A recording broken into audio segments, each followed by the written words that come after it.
तिला हे बोलणं शोभत नाही आणि ती कोणती एवढी महान आहे, तिनं कोणत्या एवढ्या हिट मूवीज केलेल्या आहेत. हे जे लोक आहेत ते आवाज उठवत आहेत, त्यामुळे त्या लोकांना खूप जास्त त्रास होतो या गोष्टीचा. कारण आम्ही त्यांना क्वेश्चन करतोय आणि त्यांना त्याचे आंसर नाही आहेत. म्हणजे they also don't know the reason why they are doing दिस. सिर्फ मोदी जी को और अमित शाह को खुश करने के लिए अलग अलग बयान देती रहती है. एक एयरपोर्ट पे सीआरपीएफ के जवानों ने थप्पड़ मारी थी, लेकिन बिल्कुल सही मारा था. 25 तारखेला कॉक्रोच जनता पार्टीचं आंदोलन समाप्त झालं. देशभरातील जेनझीने या प्रोटेस्टला, या आंदोलनाला भरपूर असा पाठिंबा दिला. त्यांनी खूप मोठ्या संख्येने यात सहभाग नोंदवला. पण आता हे आंदोलन संपल्यानंतर यातील जी जेनझी आहे त्या पिढीबाबत कंगना रनौत त्यांनी काही वक्तव्य केली आहेत.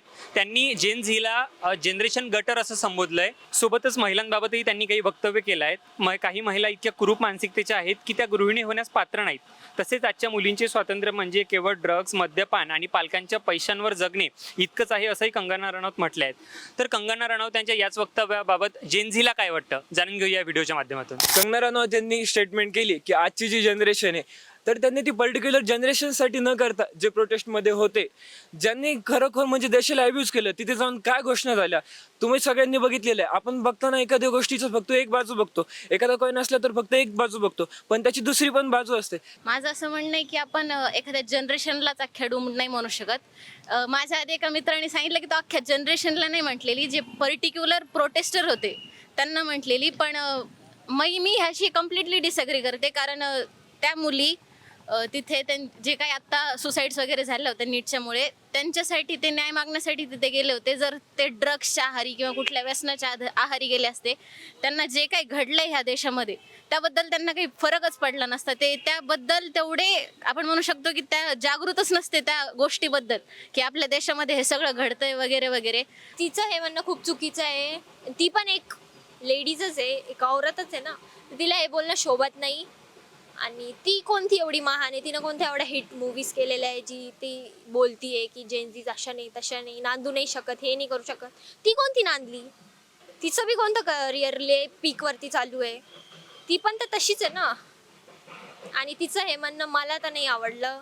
बाकी आहे तर हे ठर, मला तर ती बिलकुल नाही आवडत. As she mentioned that the girls are not cannot be good housewife if they just get involved in such activities. But being a good housewife is I just don't think that is just about what their character is. Like you are indirectly blaming the girl's character. नाही, मला नाही वाटत की gutter and all, because I think he generation जास्त knowledgeable आहे. नाही, मला तर जनरली असं वाटतं की हे जे लोक आहेत ते आवाज उठवत आहेत, त्यामुळे त्या लोकांना खूप जास्त त्रास होतो या गोष्टीचा.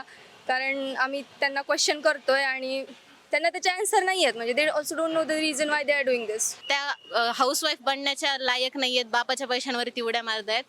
तर तुम्ही स्वतः एक म्हणजे MLA आहात, MP आहात, त्यानंतर ॲक्टर पण बनलेले आहात, स्वतःच्या पायावरती उभे आहात आणि तुम्ही असं म्हणताय की मुली गृहिणी बनायच्या लायकीच्या नाहीत. हे थोडंसं कॉन्ट्राडिक्टरी स्टेटमेंट आहे. आणि बापाच्या जीवावरती बोलणं हे मला तरी थोडंसं चुकीचं वाटतंय. कारण वी कांट से समवन की तुम्हाला माहीतच नाही की त्यांचं बॅकग्राऊंड काय नाही. कुणी गरिबाच्या घरातून आलेले होते तिथे प्रोटेस्टसाठी, कुणी चांगल्या घरातलेही होते. मग आपण म्हणू शकत नाही की ते बापाच्या जीवावरती उड्या मारतायत. आज का जो उन्होंने बयान दिया महिलाओं के ऊपर, जनझेड को उन्होंने कुछ तो गटर बोला, वो सिर्फ ये जो जनझेड का जो आंदोलन चल रहा है उसको सिर्फ बदनाम करने के लिए और उसको डाइवर्ट करने के लिए ये एक साजिश है. इसलिए यहाँ से जो डाइवर्ट होंगे, जनझेड डाइवर्ट होने के बाद उन्हें एक अलग राह मिल जाएगी और उससे वो आंदोलन की दिशा बदल जाएगी और उससे उनके टीका करने को उनको एक साधन मिल जाएगा. मैं खुद वहाँ जंतर मंतर गया था. जंतर मंतर में मैंने वहाँ खुद प्रोटेस्ट में देखा कि बहुत सारे बच्चों, जो इतनी गर्मी थी वहाँ पे, पसीने से उनका लगभग पूरा शरीर सूख रहा था, लेकिन फिर भी वो वहाँ से हटे नहीं, क्योंकि वहाँ धर्मेंद्र प्रधान का इस्तीफा चाहिए था और वो रिज़ाइन सही था, इसलिए उन्होंने सही डिमांड की. लेकिन ये कंगना रनौत को जो आपने देखा होगा, एक एयरपोर्ट पे सीआरपीएफ के जवानों ने थप्पड़ मारी थी, लेकिन बिल्कुल सही मारा था, वो उसी की लायक है.